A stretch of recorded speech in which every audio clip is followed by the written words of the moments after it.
Manusia seringkali baru memahami makna sesuatu saat sesuatu itu benar-benar hilang. Dan kamu tahu itu benar. Bukan karena kamu ingin menyakiti siapapun, tapi karena kamu sudah terlalu lama hadir tanpa disadari, terlalu lama memberi tanpa diminta. Kita hidup di tengah masyarakat yang cepat menghargai sorotan, tapi lambat menyadari nilai dari kehadiran yang tenang, seperti milikmu. Jika seseorang memberi sedikit nilai terhadap dirimu, jangan marah. Itu karena kamu yang pertama kali mengajarkan dia untuk menilaimu seperti itu. Jadi pertanyaannya bukan lagi, apa mereka menghargaimu? Tapi, sudah seberapa jauh kamu menghargai batasanmu sendiri?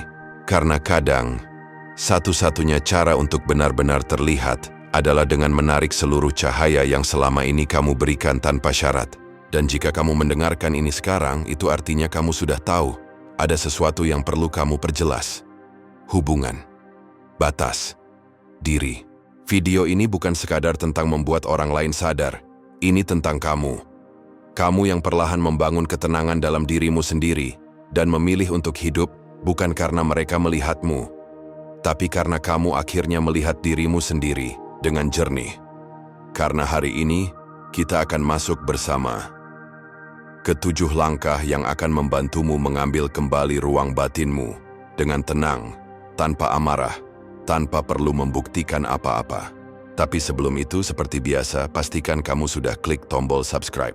Terima kasih. Mari kita mulai perjalanan ini bersama-sama. Pertama, jangan terlalu sering hadir. Keseimbangan antara keterikatan dan harga diri. Kamu mungkin pernah merasakan ini. Kamu selalu ada, terlalu ada. Dan justru karena kamu terlalu tersedia, kehadiranmu menjadi transparan. Bukan lagi hadiah, tapi semacam kebiasaan yang dianggap biasa. Dan itu menyakitkan, bukan karena kamu marah, tapi karena kamu kecewa. Saya pernah di posisi itu.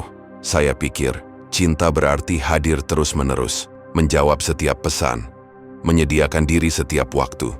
Sampai akhirnya, saya sadar, apa yang dulunya dihargai, sekarang hanya jadi latar belakang, dilihat, tapi tidak disadari. Marcus Aurelius menulis dalam Meditations, jangan bertindak seolah-olah kamu akan hidup 10.000 tahun.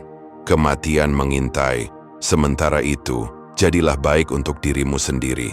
Dan menjadi baik bagi dirimu sendiri, kadang berarti menarik sedikit jarak. Bukan untuk menghukum, bukan untuk memanipulasi, tapi untuk memulihkan keseimbangan. Hubungan tanpa ruang akan menjadi penjara, bukan pertemuan antara dua jiwa yang saling melihat. Saya mulai mengubah pendekatan. Jika sebelumnya saya merasa harus selalu responsif, sekarang saya memilih jeda. Saya memberi waktu untuk hal-hal yang membuat saya hidup kembali.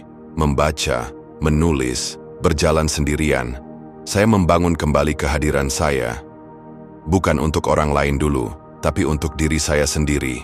Dan yang menarik, saat saya mulai hadir lebih dalam untuk diri sendiri, orang lain mulai bertanya kemana saya pergi. Bukan karena saya hilang, tapi karena saya tidak lagi mengorbankan batas pribadi demi eksistensi di hadapan mereka. Ketika hubungan tidak lagi memungkinkan individu berkembang menjadi dirinya sendiri, hubungan itu mulai mati. Jadi, jika kamu mulai mengurangi kehadiranmu dan mereka tidak mencarimu, itu bukan kehilangan, itu penemuan. Penemuan akan siapa yang benar-benar melihatmu, bukan sekadar menikmati kehadiranmu sebagai kenyamanan semata. Dan kamu tidak perlu marah atas itu. Kamu hanya perlu jujur pada dirimu. Apakah tempat yang kamu isi masih membutuhkan jiwamu, atau hanya bayangan dari eksistensimu yang dulu? Kedua, jangan bergantung pada pasangan untuk kebahagiaanmu. Saya pernah jatuh dalam pola yang tak terlihat, mungkin kamu juga pernah. Ketika pasangan memberi perhatian, saya merasa dicintai, valid, berharga. Tapi ketika perhatian itu berkurang, saya menjadi gelisah. Seolah-olah saya kehilangan kompas yang memandu harga diri saya sendiri. Dan di situ saya mulai sadar, jika seseorang bisa mencabut kebahagiaanmu hanya dengan menarik sedikit perhatiannya, maka itu bukan cinta, itu ketergantungan emosional. Jika kamu ingin menjadi tidak terkalahkan, Jangan masuk dalam pertarungan yang bergantung pada kendali orang lain. Saya mulai bertanya pada diri sendiri. Kapan terakhir kali saya hidup untuk diri saya, bukan sekadar sebagai reaksi atas kehadiran orang lain? Maka saya lakukan sesuatu yang sangat mendasar. Saya ambil jarak, bukan dari hubungan, tetapi dari ilusi bahwa pasangan saya bertanggung jawab atas kebahagiaan saya. Saya mulai menghidupkan kembali bagian diri saya yang tertidur. Saya kembali menulis, membaca, mendalami topik yang selama ini saya tunda karena terlalu sibuk hadir untuk orang lain. Saya mulai membangun kembali pusat gravitasi saya. Dan sesuatu yang aneh tapi indah terjadi. Ketika saya menjadi lebih utuh, pasangan saya pun mulai berubah cara memandang saya. Bukan lagi sebagai seseorang yang butuh dikasihani, tapi sebagai seseorang yang layak dikagumi. Friedrich Nietzsche menulis, dia yang memiliki alasan mengapa untuk hidup, dapat menanggung hampir segala bagaimana. Ketika kamu menemukan alasan itu, yang muncul dari dalam dirimu, bukan dari luar, maka kamu tidak akan lagi menyerahkan harga dirimu pada fluktuasi kasih sayang orang lain. Dan ketika kamu berdiri dalam kekuatan itu, orang akan mulai menyadari bahwa kamu bukan seseorang yang bisa dimiliki, tapi seseorang yang layak dihormati. Kebahagiaan sejati tidak pernah datang dari seseorang yang memperlakukanmu dengan sempurna, tapi dari kemampuanmu untuk tetap tegak, bahkan saat orang lain tidak mampu atau tidak ingin memahamimu. Ketiga, jangan mengorbankan nilaimu demi hubungan. Saya ingin jujur pada kamu. Ada masa dalam hidup saya ketika saya terlalu sering berkata, "Ya," padahal batin saya berteriak, "Tidak." Saya pikir itu cinta, mengalah demi menjaga kedamaian. Tapi ternyata, itu adalah bentuk perlahan-lahan mengkhianati diri sendiri. Dan ketika kamu mulai mengorbankan nilai-nilai yang menjadi fondasi jiwamu demi kenyamanan hubungan, kamu tidak sedang mencintai, kamu sedang mengikis siapa dirimu pelan-pelan. Orang yang tidak menghadapi bayangannya sendiri akan memproyeksikannya pada dunia luar dan menyebutnya nasib.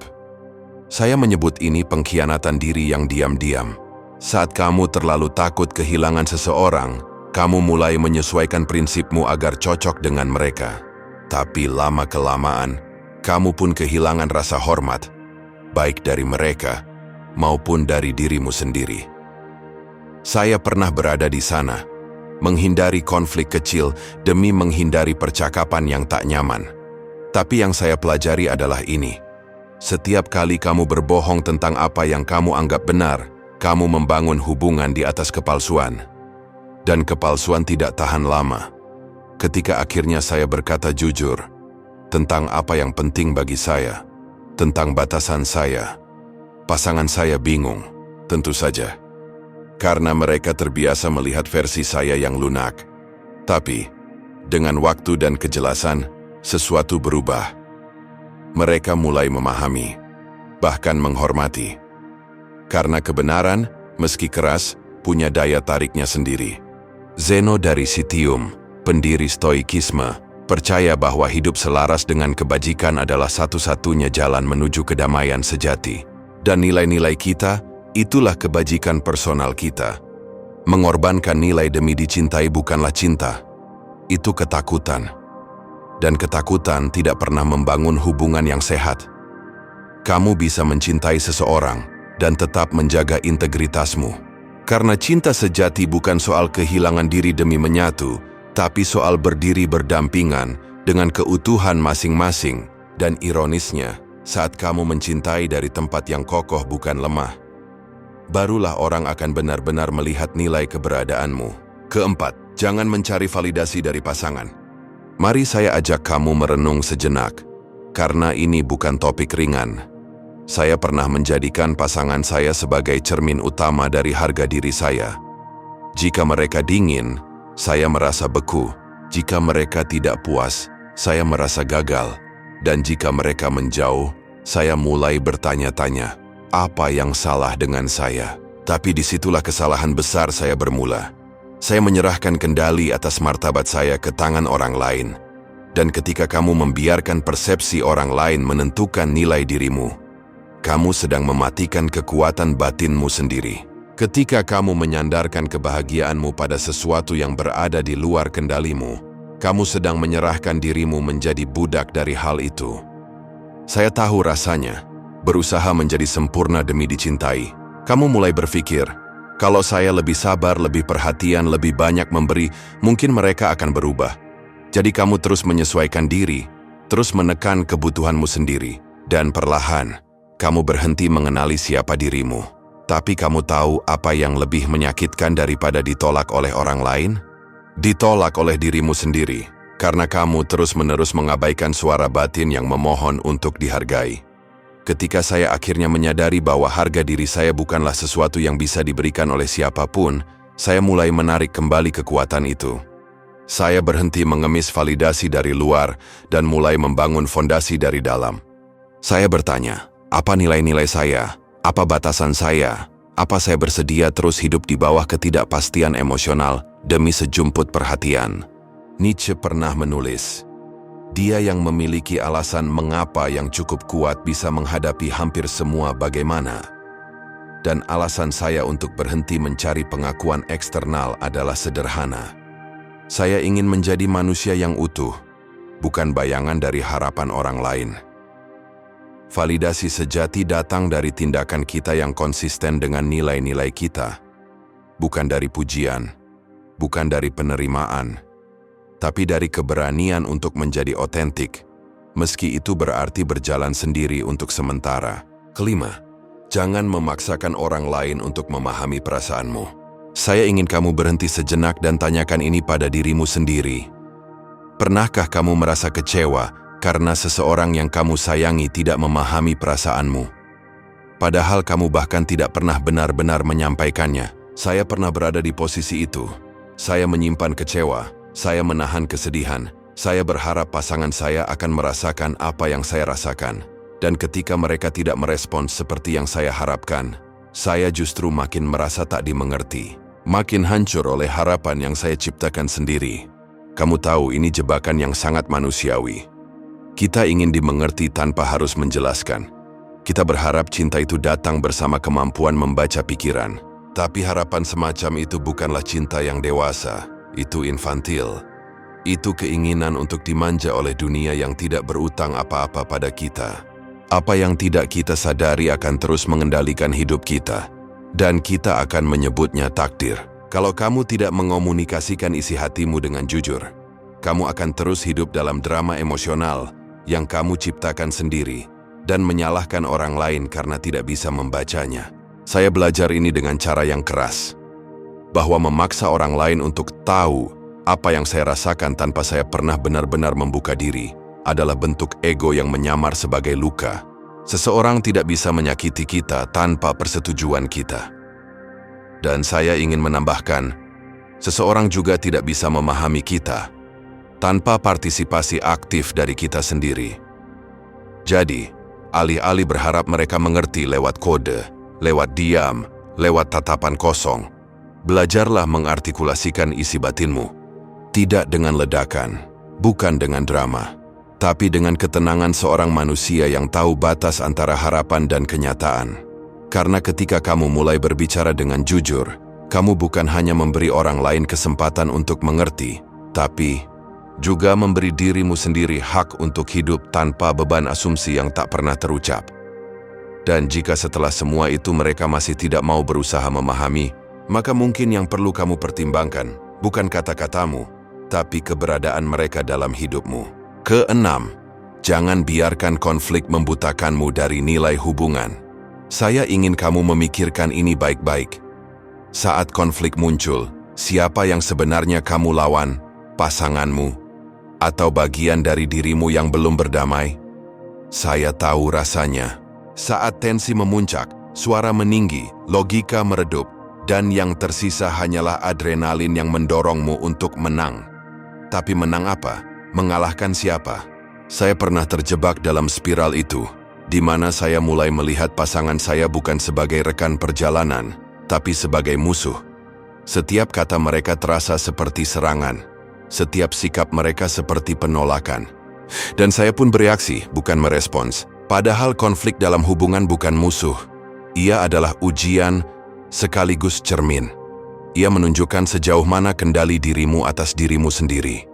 Bukan kendali atas pasanganmu, bukan kendali atas argumen, tapi kendali atas respons batinmu. Amarah, jika tidak dikendalikan, akan menjadi penguasa yang kejam, bukan sekadar tamu dalam pikiran kita. Dan dalam hubungan, kemarahan yang tidak diolah akan membakar bukan hanya orang lain, tapi juga integritasmu. Stoikisme mengajarkan kita untuk menjauh dari reaktivitas otomatis. Bukan dengan menjadi dingin atau pasif, tetapi dengan menghadirkan kesadaran penuh dalam saat-saat genting. Tanyakan pada dirimu, apakah saya lebih peduli untuk benar, atau saya peduli pada makna dari hubungan ini? Kadang, kita lupa bahwa di balik pertengkaran itu, ada orang yang sama yang pernah kita perjuangkan, yang pernah kita doakan. Ketika kamu bangun di pagi hari, ingatlah, kamu hidup untuk bekerja sama dengan manusia. Dan kerjasama itu tidak selalu berarti sepakat dalam segala hal, tapi hadir dalam kesabaran, dalam kejujuran, dan dalam pengakuan bahwa pasanganmu bukan lawan, tapi sesama pejuang yang sama-sama belajar mengelola badai dalam batin. Jadi ketika konflik datang lagi, dan itu pasti akan datang, tanya dirimu, apakah saya sedang membela nilai saya, atau hanya ego saya yang merasa tersinggung? Karena hanya dengan membedakan itu, kamu bisa tetap menjaga apa yang benar-benar bernilai tanpa kehilangan siapa dirimu. Ketujuh, jangan menunggu sempurna untuk mencintai. Saya ingin mengajukan satu pertanyaan yang mungkin sudah lama kamu hindari. Apa yang sebenarnya kamu tunggu? Kamu bilang ingin mencintai, tapi nanti, setelah kamu lebih stabil, setelah pasanganmu berubah, setelah luka lama sembuh, setelah keadaan menjadi sempurna. Tapi mari kita jujur, kapan terakhir kali hidup benar-benar sempurna?